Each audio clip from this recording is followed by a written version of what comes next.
క్రీస్తునందు ప్రియమైన సార్వభౌముడు మినిస్ట్రీస్ వీక్షకులందరికీ నా హృదయపూర్వక వందనములు.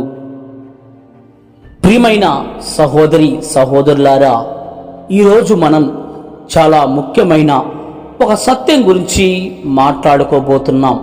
అదే దేవుని సేవలో బిల్డప్ పనికిరాదు. ఈ రోజుల్లో మనం చాలా దిక్కులా చూస్తున్నాం. సేవ కన్నా సో ఎక్కువైపోయింది, హృదయం కన్నా హైలైట్ ఎక్కువైపోయింది.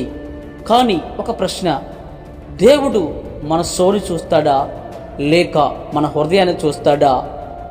ఈ వీడియో చివరి వరకు వినడానికి చూడడానికి ట్రై చేయండి. మీ ఆలోచన మారుతుంది, మీ సేవ మారుతుంది.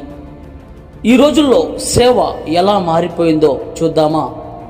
ప్రియమైన సహోదరి సహోదరులారా, ఈ రోజుల్లో చాలామంది దేవుని సేవను కూడా ఒక పర్ఫార్మెన్స్గా మార్చేశారు.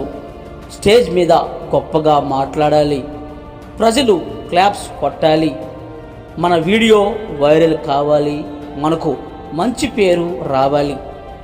ఇవి అన్నీ చెడ్డవి కాదు, కానీ మన ఉద్దేశం తప్పు.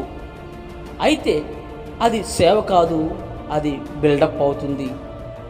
బైబిల్ చెప్తుంది, మత్తయి సువార్త 6వ అధ్యాయము 1వ వచనంలో ఈ విధంగా రాయబడి ఉంటుంది, మనుషులకు కనబడవలనని వారి ఎదుట మీ నీతి కార్యము చేయకుండా జాగ్రత్త పడుడి, లేని ఎడల లోకమందున్న మీ తండ్రి యొద్ద మీరు ఫలము పొందరు అని రాయబడి ఉంటుంది. మనం సేవ దేవుని కోసం చేస్తున్నామా లేక మన కోసం చేస్తున్నామో ఒక్కసారి మనకు మనమే పరీక్షించుకుందాం. బిల్డప్ అంటే ఏమిటి? బిల్డప్ అంటే మనల్ని మనం పెద్దగా చూపించుకోవడం, నేను చేసిన సేవ గురించి ఎక్కువగా చెప్పుకోవడం, నేను లేకపోతే ఏం జరగదని అనుకోవడం, ఇతరుల కంటే నేనే గొప్పవాడనని ఫీల్ అవ్వడం. ఇది చాలా ప్రమాదకరం. సామెతల గ్రంథము 16వ అధ్యాయము 18వ వచనంలో నాశనమునకు ముందు గర్వము నడుచును అని రాయబడలేదా? దేవుని సేవలో గర్వం వచ్చినప్పుడు అది సేవను నాశనం చేస్తుంది. దేవుడు గర్వాన్ని ఇష్టపడడు, ఆయన వినయాన్ని మాత్రమే ఇష్టపడతాడు. దేవుడు మనలో ఏమి చూస్తాడు, అలాగే మనుషులు మనలో ఏమి చూస్తారో చూద్దామా?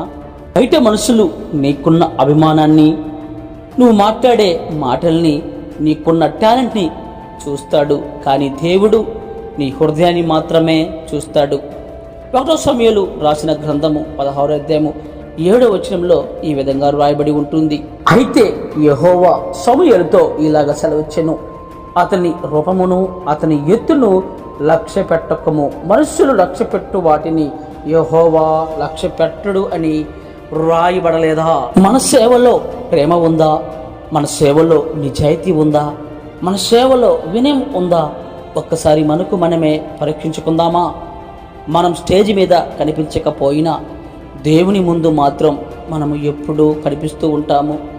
మనము చిన్న పని చేసినా దేవుడు పెద్దగా చూస్తాడు మనల్ని.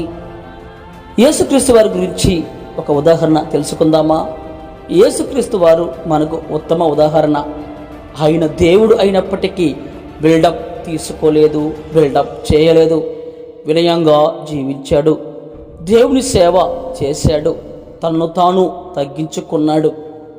మార్కు సువార్త 10వ అధ్యాయము 45వ వచనంలో ఈ విధంగా రాయబడి ఉంటుంది, మనిషి కుమారుడు పరిచారము చేయించుకుంటకు రాలేదు, కానీ ఆయన పరిచారము చేయుటకును అనేకులకు ప్రతిగా ఈ మోచన క్రయధనముగా తన ప్రాణం ఇచ్చుటకును వచ్చును అని రాయబడి ఉంటుంది.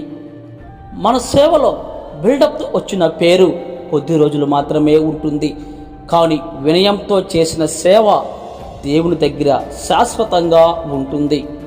చివరిగా కొన్ని మాటలు, ప్రియమైన సహోదరి సహోదరులారా, గుర్తుంచుకోండి, దేవుని సేవలో బిల్డప్ పనికి రాదు, వినయం మాత్రమే పనిచేస్తుంది. ఈ సందేశం విన్న ప్రతి ఒక్కరికి నేను చెప్పేది ఒకటే, ఏదో నేను గొప్పవాడినని చెప్పలేదు, కానీ నేను కూడా, మనమందరం కూడా ఇవన్నీ పాటిద్దాం. ఎప్పటికీ దేవుని సేవలో బిల్డప్ పనిచేయకుండా జాగ్రత్త పడుదాం. అందరి ముందు వినయంగా బ్రతకడానికి ట్రై చేద్దాం. ఈ సందేశం మీకు నచ్చితే ఈ వీడియోను షేర్ చేయండి. అలాగే మరిన్ని ఇలాంటి ఆత్మీయ సందేశాల కోసం సబ్స్క్రైబ్ చేయండి. దేవుని నామునికే మహిమ కలుగుగాక. ఆమెన్.